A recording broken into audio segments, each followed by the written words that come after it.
And bowing all around to all the rooms. It's good to see you and good to see some faces that I haven't seen in a while. Either you might not have been here or you haven't turned on your camera. So it's so great to see some new faces and some faces I've seen quite recently here in Hawaii. So, and also the families, the whole Steinbombers, everybody's together. That's great. A few more people will be entering. Let's enjoy our sitting together.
Please add your voice to mine as we invoke the four practice principles to begin with today. Caught in the self-centered dream, only suffering, holding to self-centered thoughts, exactly the dream. Each moment, life as it is, the only teacher, being just this moment, compassion's way. Caught in the self-centered dream, only suffering, holding to self-centered thoughts, exactly the dream. Each moment, life as it is, the only teacher, being just this moment, compassion's way. Caught in the self-centered dream, only suffering, holding to self-centered thoughts, exactly the dream.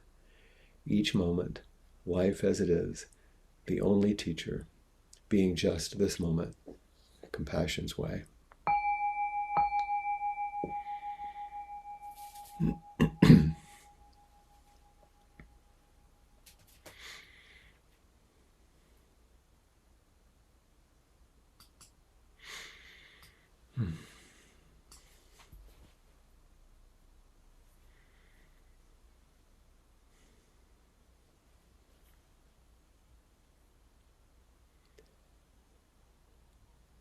It's good to take you all in, and I feel a lot of gratitude for your presence. One of the reasons I wanted to begin with the four practice principles is to remind myself, because I'd like to reflect on some of my own practice today, and maybe it will encourage and invite you in some important ways. Over the last few weeks, certainly the last 2 months, some really bad things have happened around the world.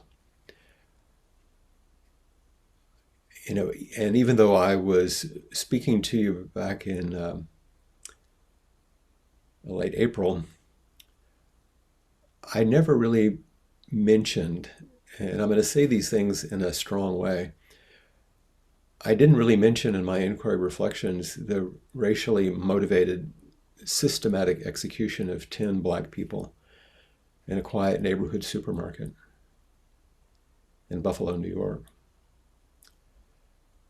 And last week, after we completed our retreat here in Hawaii, I didn't really mention much about the 19 defenseless children and 2 teachers who were slaughtered mercilessly in Uvalde, Texas. And I say those things in those strong terms because I think those are the realities. Instead, I spoke about some very basic questions. One week I talked about why are we doing this practice? Like, what are we up to? And then last time I spoke about what is practice and what is practice not, really. Because whenever I meet and am asked to face the unthinkable, the unimaginable, I kind of have to ask these questions, which both point to the deeper questions like, does any of this stuff make any sense? Or make any difference? Why are we doing the practice? And what is this practice? And in response to those 2 reflections, and then the way you've beautifully come forward and offered your own reflections and questions in our dialogue, I've gotten a lot of really positive responses to these teachings. And I get these kind of responses not infrequently. I'm very blessed you're very kind to me, and people encourage me quite a bit, so that keeps me going. It keeps me coming back. I'm lovingly supported and I have a lot of gratitude. And I also receive questions from several people about what I had not talked about these significant events. Like, why didn't you talk about those? Why didn't you fold them into your talk and reflect on them?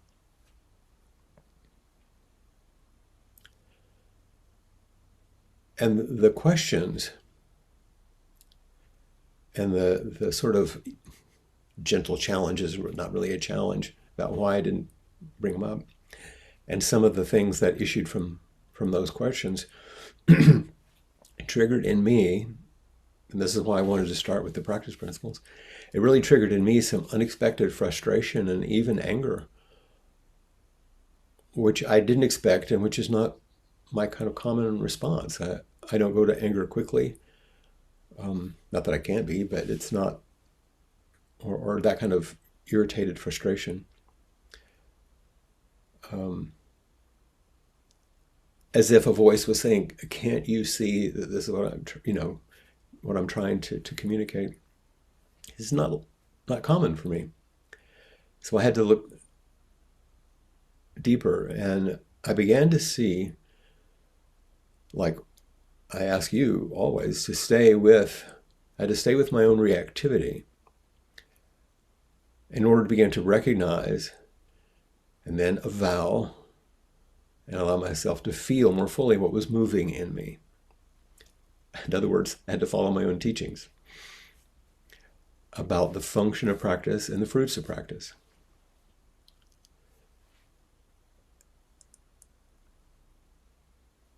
So the reactivity I'm talking about wasn't in response just simply to these terrible events. That I'll get back to that. It was in response to being challenged about not speaking about them. And I'm going to reread a quotation that I read a few times ago, which came from the Shamanic Bones of Zen in the foreword. Do you remember this, where Paula Arai, the spiritual sort of anthropologist, said Zen practice and teachings galvanize boundless embodied activity and amplify transformative power. It's kind of big words. And most of its massive activity occurs below the surface. In accordance with the vow to liberate all beings, any barriers that stand in the way of compassion must be dismantled, and anything that serves compassion can be enlisted. As humans, we are organic, impermanent forms of congealed earth who channel water, animate fire, and circulate air, and we are capable of embodying flowing wellsprings of love. And then the final question, are you willing to experience love? And all of this was flowing deeply in me. But my question was, are you willing to experience it all? But then I began to think, well, actually, that is the larger perspective of love, isn't it? Because what practice exposes everything. So are you willing to experience love? Are you willing to experience it all? Because this points towards the larger container, which the words we took from Joko's teachings, and that we amplify in our practice.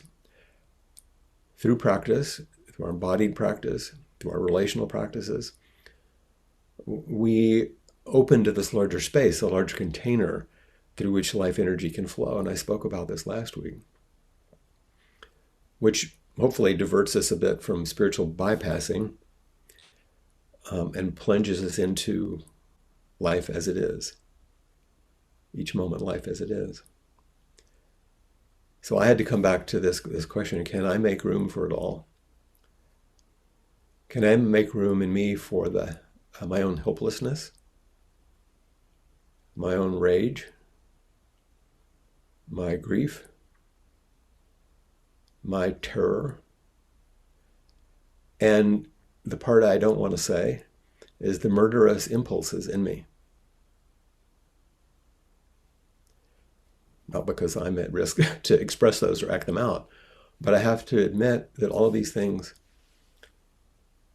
do flow in me. And in a note to one of my very, very dear students who has gently prodded me about some of these things in a very kind and supportive way, I'm going to read just what I wrote in an email. I said, I was not personally capable of going to the grief this past Tuesday. And I didn't want to open it up for others this week. Instead, the teachings I've been offering were setting the stage to go to grief. Because my concern is that if we move too quickly, people go to sort of ain't it awful about the whole thing, both in regards to the horrors of gun violence and the idiotic and evil responses by the politicians. Sorry about that. With the reminders of why we're practicing at all and what having a practice actually means, then we can proceed. Otherwise, I was afraid we might devolve into very predictable rants, which I would happily and energetically join. And later I wrote, there's so much grief and overwhelm and the unrelenting nature of it all. There's the personal grief, and then there's the universal grief and outrage, our grief. And I said, I really appreciate the phrase that this student had used. Aren't there waves to acknowledge, honor, ride to yet more open-heartedness? And this person spoke about a longing to find room for it all, including the profound grieving and energy of anger before I can calm or reimagine and find appropriate action. And I wrote back, and this is precisely what I want us to understand. This is the place in which we come face to face with what I point to in our bodies by a larger container.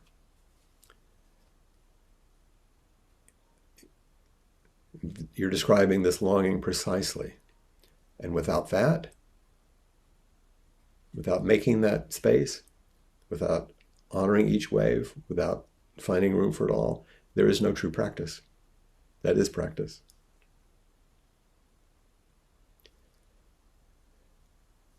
And this is where I finally realized why I was carrying the irritation and anger.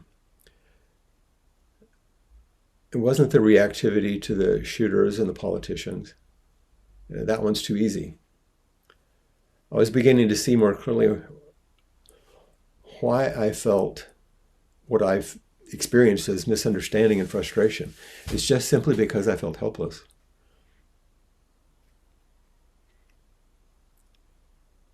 I didn't know what to do in the face of such horror, and I'll use the word evil. But even as I use that word, I'm concerned that, I would be inviting you to go into some, philosophical or theological discussions about evil, and that's not the point.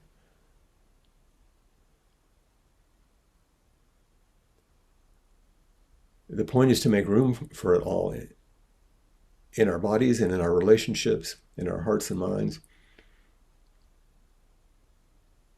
So I thought, if I could answer for myself, what is the point of practice in the face of all this? And if I could somehow remember, even though I was so shaken, what practice looks like and feels like, then maybe I could see a way through. Maybe the container would hold. And there could be room for it all.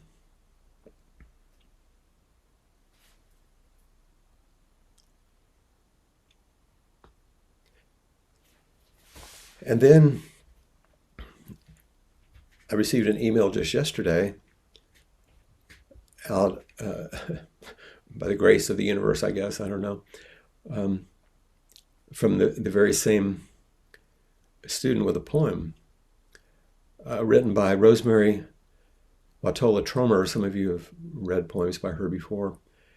And it was just in time. The title of the poem is For When People Ask. Boy, that's a not great title for me, huh? It's the poem For When People Ask.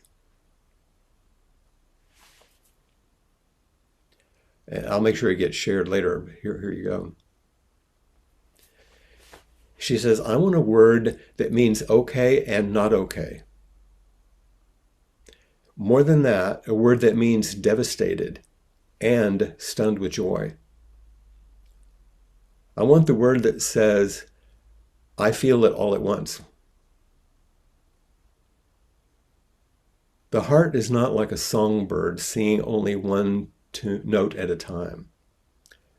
More like a Tuvan throat singer, some of you know about this, able to sing both a drone and simultaneously 2 or 3 harmonics high above it.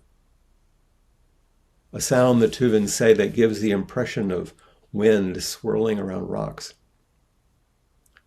The heart understands swirl, how the churning of opposite feelings weaves through us like an insistent breeze, leads us wordlessly deeper into ourselves, blesses us with paradox, so we might walk more openly into this world so rife with devastation, this world so ripe with joy. I'll read it again. For when people ask, I want a word that means okay and not okay. More than that, a word that means devastated and stunned with joy. I want the word that says, I feel it all at once. I want the word that says, I feel it all at once. The heart is not like a songbird singing only one note at a time, more like a Tuvan throat singer, able to sing both a drone and simultaneously 2 or 3 harmonics high above it. The sound the Tuvans say that gives the impression of wind swirling around rocks. The heart understands swirl, how the churning of opposite feelings weaves through us like an insistent breeze, how the churning of opposite feelings weaves through us like an insistent breeze, leads us wordlessly deeper into ourselves, blesses us with paradox, so we might walk more openly into this world so rife with devastation, the world so ripe with joy.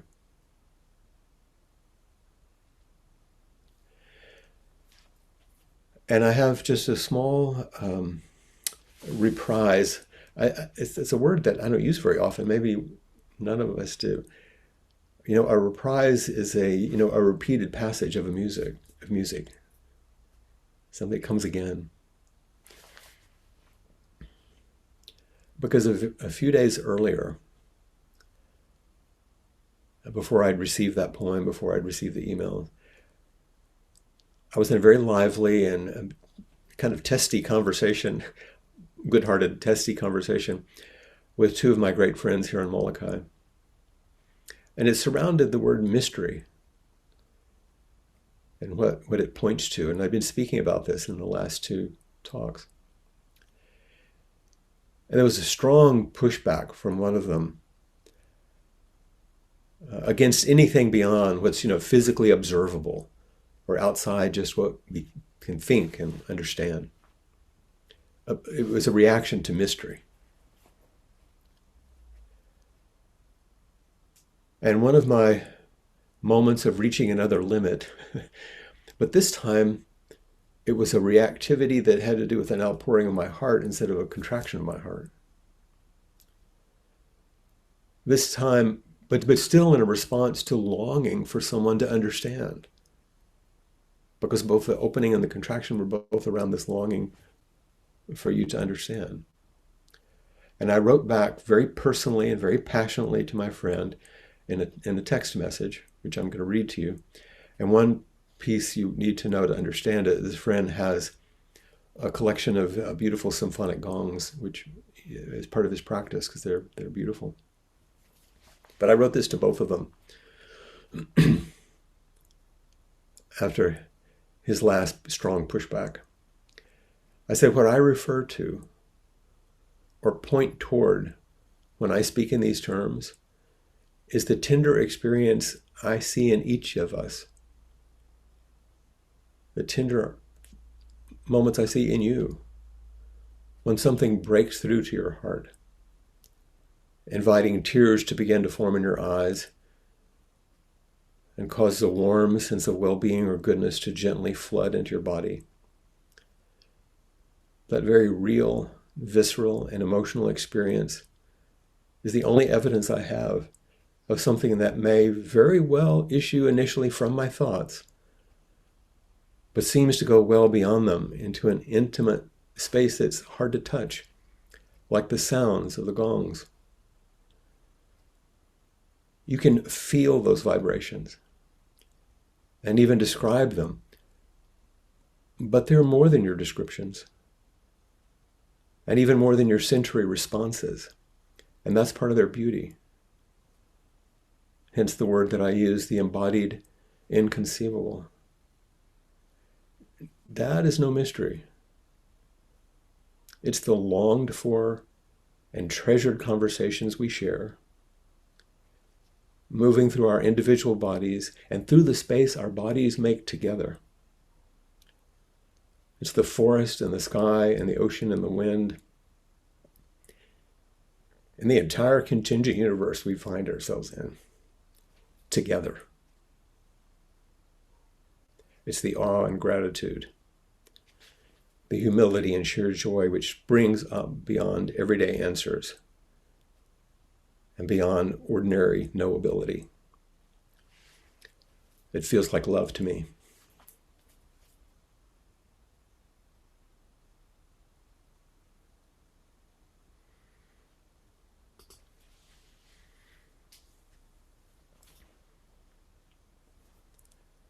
So please, if there's something that has been called forward by my own reflections on my practice edges, or maybe an edge that you'd like to explore more yourself, please raise your hand. Okay, thank you. Very much to unpack, obviously, in the past 20 minutes or so. The first thing in terms of response or commentary is to say thank you from all the depths of my knowledge of my heart for even broaching the subject. And not easy, very complicated. Wonderful perspective. I do have to make sure that gets set up front also. So again, thank you. I barely made it through that. Yeah, that was somewhat noticeable. But yeah, from a background in life, obviously we have very different experiential backgrounds. But to be able to hear and see and know from a place of feeling and knowledge of what you're saying now, while we have that background difference, we have a present day similarity. We've come to be mirrors of each other in a big sense. And what I've come to experience and know is that because of the things that have happened in my scant 72 years, that life was kind of, and again, it's life as it is, the only teacher. It's amazing how that just keeps rolling around and popping up as a baseline truth.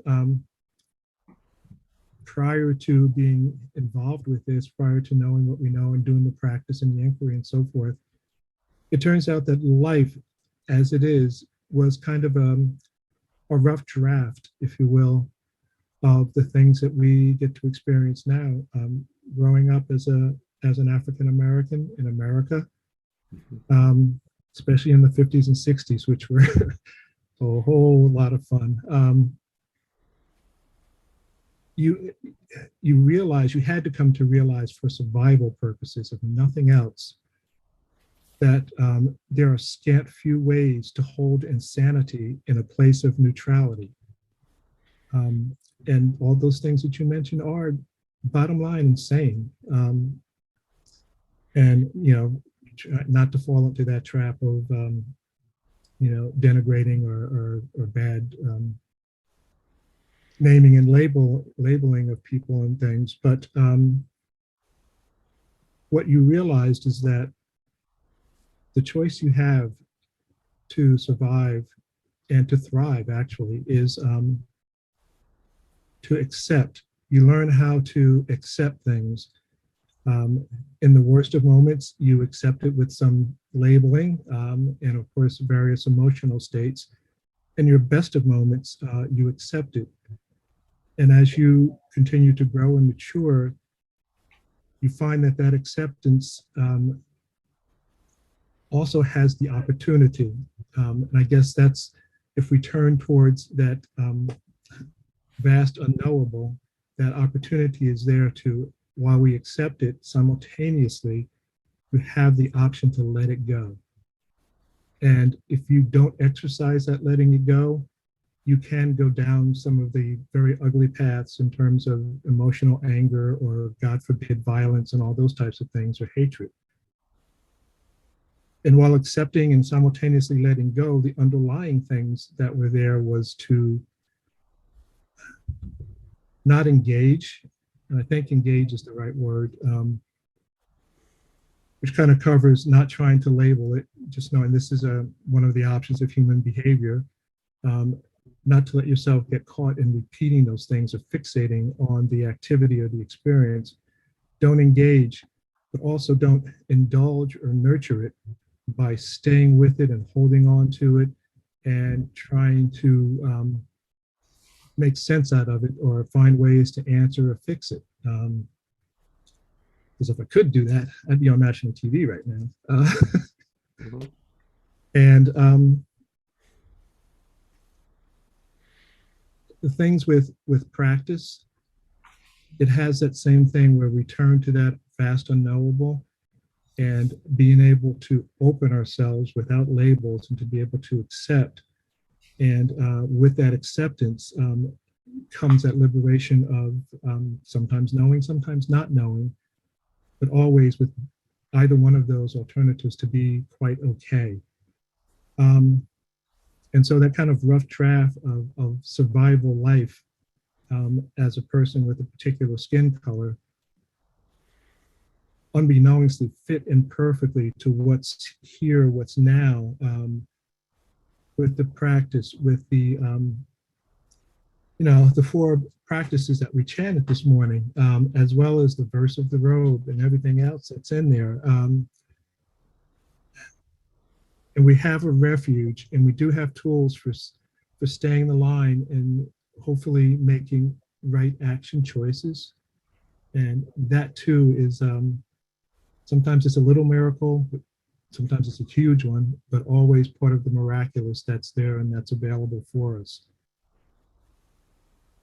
So I'll just repeat myself by saying thank you to begin with, and to say that there is a place of genuine calm without ignoring the reality of what's there, and then being able to know when to make those right choices, and also to know when to step back. Like some of the things like the buffalo and those kids, you see that, and you do have to take a deep breath and step back for a minute or so just to even process that.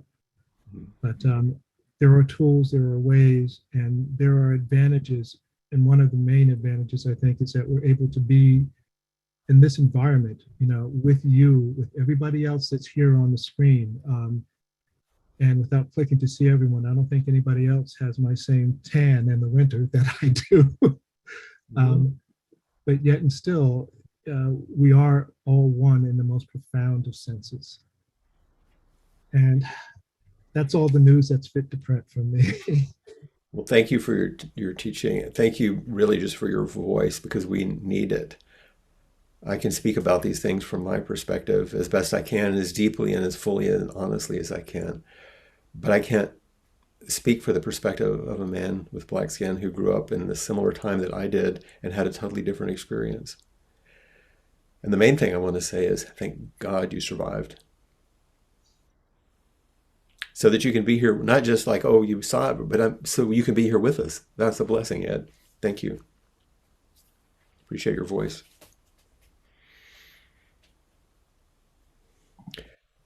That survival thing's not a given, as you know. There you are. Hi, Flint. Hi, everybody. Are you feeling better? Yes, thank you. Okay. Yes, I thank know you. you had a little Thank you. problems. Yes, I realized lately I had some surgery and I didn't practice the way I usually do. And I'm sure that that also affected me somehow. Okay. Um,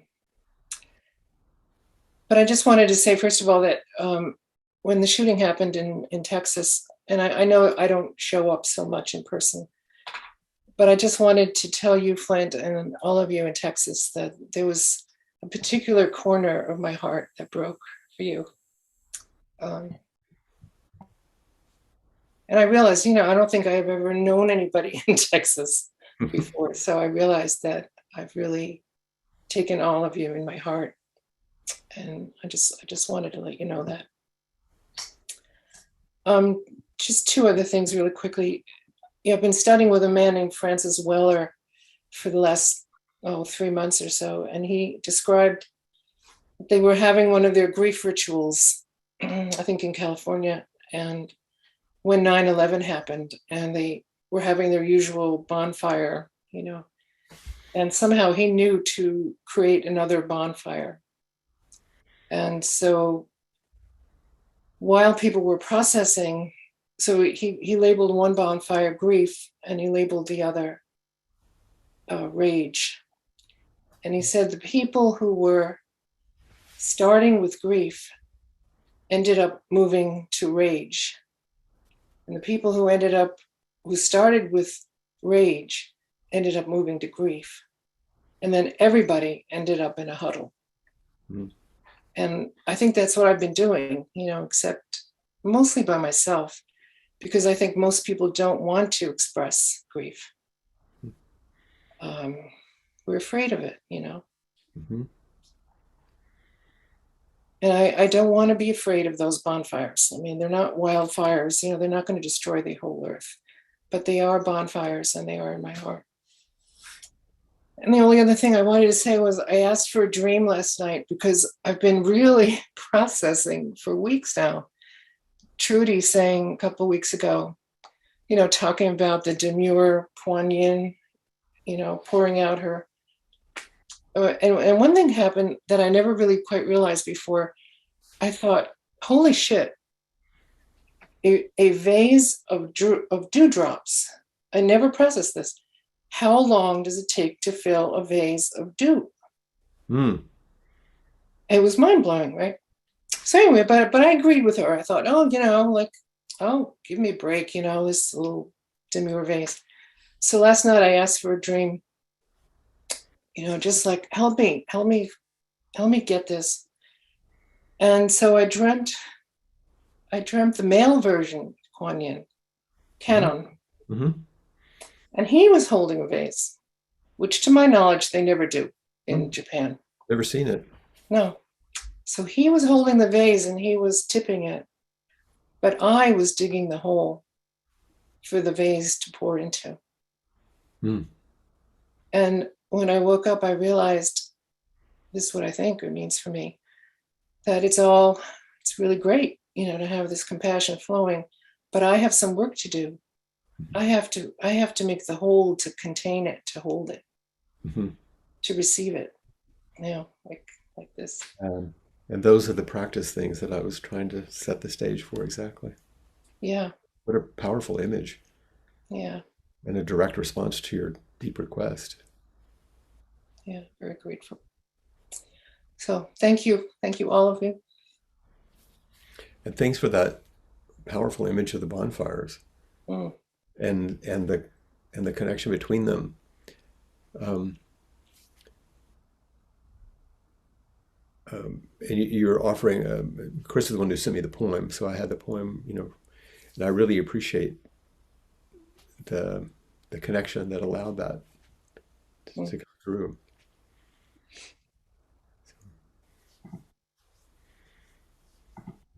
Hey, Betty. Hey, I I'm wondering if you would speak a little bit to something that I know I'm experiencing, and that now recently I've read research that shows a lot of people are experiencing, which is a sense of personal well-being but public desolation. I'm not sure about all the research, or at least I don't have it in my mind right now. Yeah. Um, and I'd like to know what you have to say about it as well. I can remember, I'm going to go way back. I can remember when I first really started practicing systematically and in earnest, formally. And this was back in the day when people were dying right and left from AIDS. So it was a different time, but I was feeling some of that desolation, and I experienced for the first time that I can remember feeling the kind of feelings that Chris was talking about and that we were talking about here, and completely okay at the same time, kind of like the poem talked about. And that was like, what is wrong with me? Because I always thought it meant if I felt any sense of equanimity, that means I wasn't paying attention to but actually I was feeling the other stuff more than usual. But I was also feeling a sense of okayness at the center of it. And that was completely unknown to me. And I could tell after a while that it was somehow coming from the fact of practicing. Mhm. And it wasn't dissociation, it wasn't numbing, it wasn't turning away, it's actually turning toward. But these two things could rest together somehow. So I don't know if I'm speaking to what you're talking about. And It's I can feel it as a result of practicing. mhm. Yeah.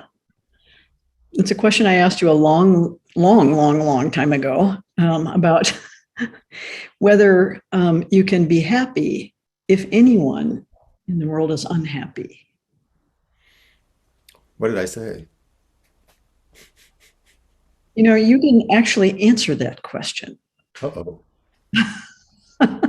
I think you uh, assumed it was a rhetorical question rather than a pragmatic one. Uh, Yeah. And it is, overwhelming the extent to which not only you feel powerless, but you recognize that even the majority will is powerless mhm, to affect the kinds of changes that we need. mhm, So that's the desolation part, is, are we ever going to get it right? Are we ever going to be able to prevail with what most people want to see happen? mhm. So um, so that's for me is a real practice edge. Absolutely. And I know you know this, I'm just going to say it. Um, I'm not sure about the being happy part, but finding a place of some equanimity, some joy, some possibility, some space. I don't know if I call it happy, but there are other, and you would say the same thing, I know, but there's something else available in there because there are always going to be people unhappy. I mean, that's the whole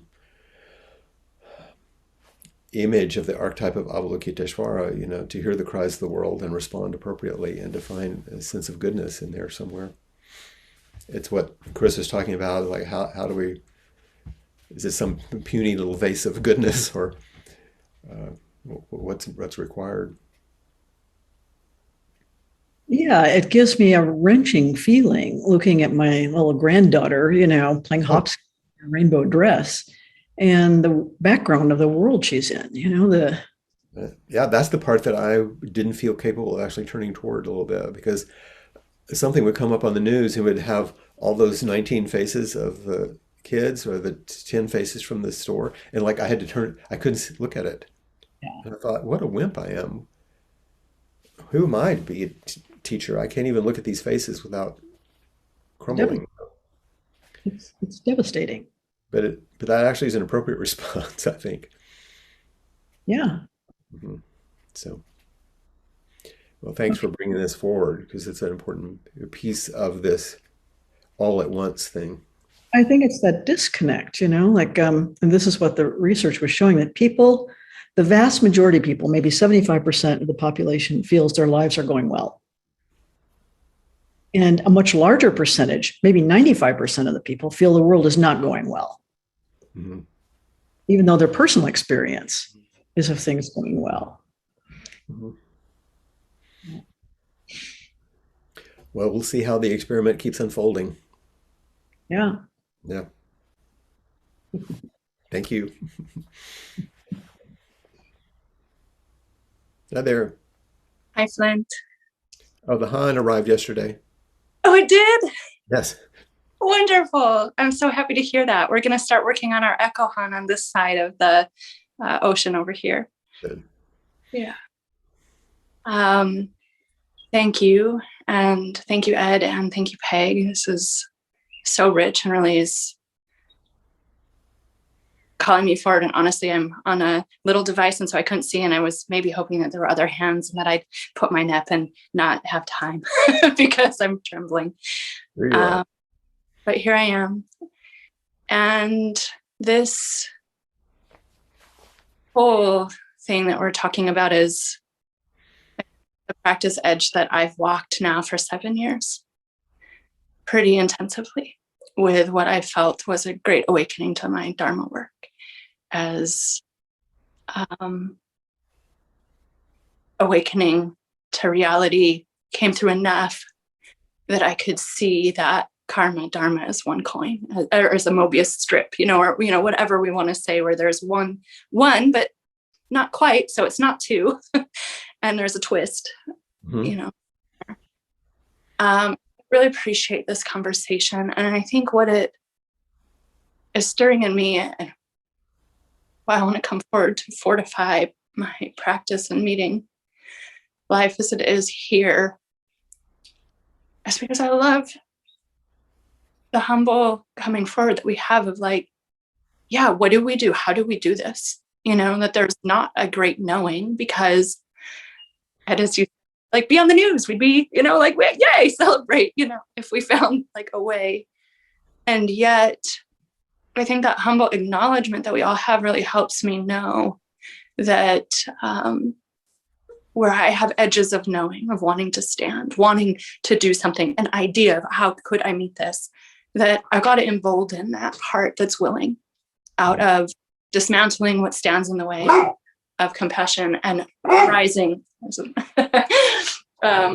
all of the faculties that can let compassion flow through us. And so I wanted to bring two of my friends to help me embody. That hole that Chris talked about, you got to dig, you have to personally.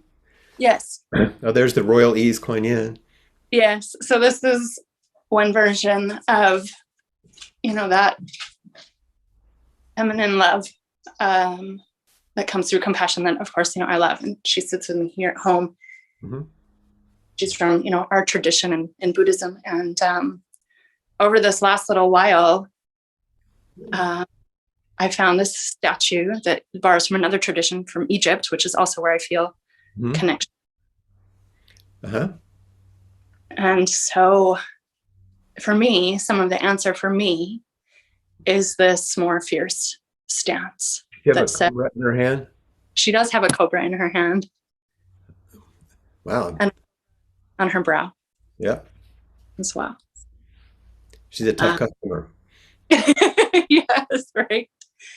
And yet, to me, I see that she is so poised, dignified,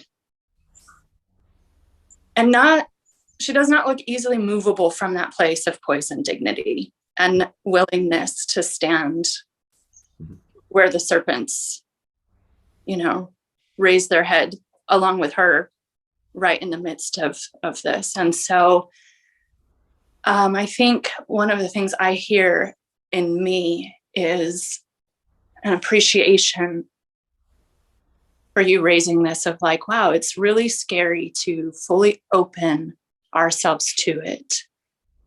Part because it could get overwhelming if we don't really balance out our practice, and also part because as we do it together, there's so much risk to get into the mind and concepts that take us out of Right. the fruit practice. And yet, you know, it opens us then as we explore that to just exactly where Ed brought us to that. How can we accept, I think, as a white-bodied person in this world, looking at how do various people in my life respond, you know, to these swells of the different waves in the ocean that we're all experiencing. And I think for white people, there's a new rattle where culture is hitting us at our helplessness and our, oh my gosh, isn't somebody going to do something to like change how bad this is for so many of us? And that includes all of our brothers and sisters and everyone of all of the world. But there's something that I'm hearing that feels more like a white outcry of our world, and a new ability to come to like that place of how can you accept the vastness of the pain, let it go and be with it at the same time. And so I have a number of people of color in my life who I draw from their wisdom because they've been doing it for centuries and centuries and centuries in this country, on this land. And so I really appreciate that embodiment. And Peg, as I was listening to you, it's that like, how do we get pragmatic? How do we get practical? Like really how? And I just want to say, I'm feeling for me a sense of wanting to ignite that willingness from some places of privilege for being able to act safely enough. Like, I don't think she thinks she's going to die if she stands forward. Mm-hmm. You know, for whatever boldness that got her there, I admire. But, you know, Kuan Yin doesn't look like she's going to come to pieces if she meets the fullness of everything with this acceptance. And I know we don't know how to do that yet, but I feel like in good company, we're going to figure out how to get some kind of movement about it. And that gives me a lot of hope. And I needed to just, I think, speak through some of those layers for myself so I can take my part in my little corner of my life. Mm-hmm. And you're in the vortex of it. You're in Minneapolis. Yes, exactly. Yes.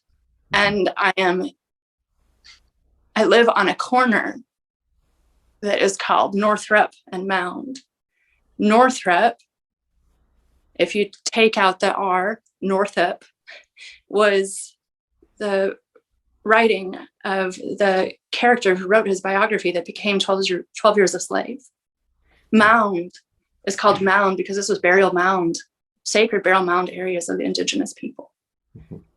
And I'm a white woman on this corner. And a big body of water that calls to the waters in my body, as you were saying, you know, like we can activate all of this. And there's some energy here that calls me forward to listen, to love, to open myself, and to have to walk a really pragmatic life so that I can give any kind of service other than just feeling the waves as they, which don't pay bills either, you know? So I got to find that. Surf them. Yep. So I just thank everyone for this container and any wisdom, Flint, you have as I'm in this here now. Well, let's continue on. And thank you for those images. Very powerful feminine images.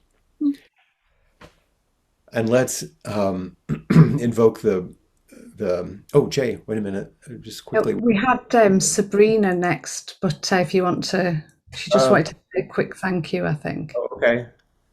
We're kind of want to make sure I have everybody's voice. We're reaching the end of our time, but go ahead. Myself up. Hey, there you are. There you are, literally. In the middle of writing, but I just wanted to thank you. Known Flint and Peg since pre-Appamada, 30 years. And this little one needed her sangha, and she needed you to be open to sharing your heart. And because this little girl and all those 19 kids, se parece esa niña. They look like family, and I'm hurting pretty bad. So we both thank you today. Yeah, Thank there was you. echo there, wasn't there? Yep. The deep. Thank you. And Jay?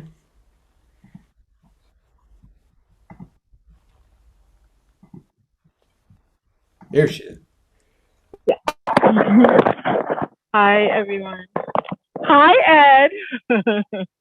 You're not alone. No, I actually have a question that was brought up earlier when Peg asked about can you be happy if everyone is not happy? And I, okay, so my question is if you're not happy because everyone is not happy, isn't that you getting up in that getting caught up in the self-centered dream? Because I'm like, for me, seeing the birth of kids, I don't know, it speaks to me that people have not given up hope, you know what I mean? And that, you know, everything that we are experiencing, as painful as it is, it's the path, right? That takes us to a tipping point. It calls us to action. It calls us to do something rather than just talking, oh my God, this is horrible. What is our part to do?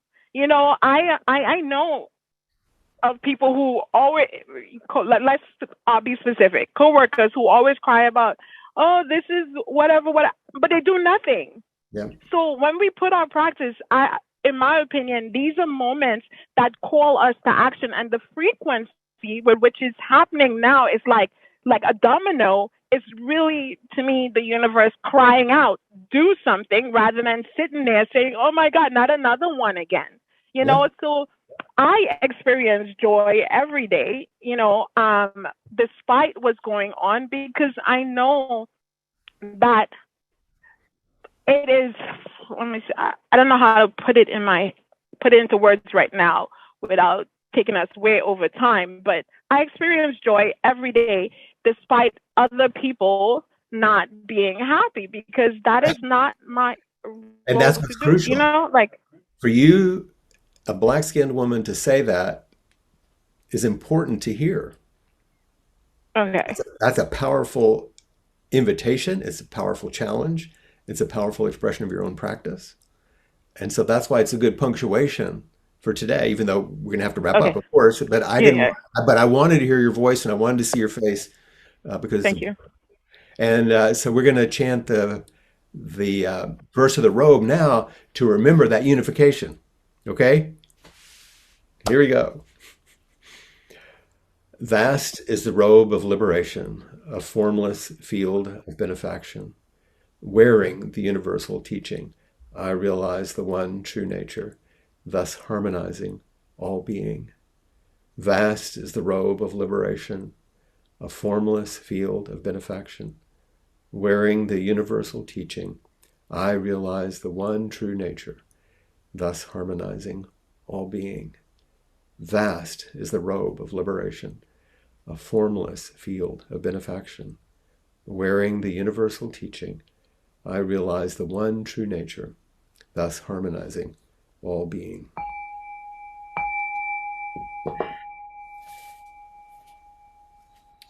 Thank you for supporting me in my practice.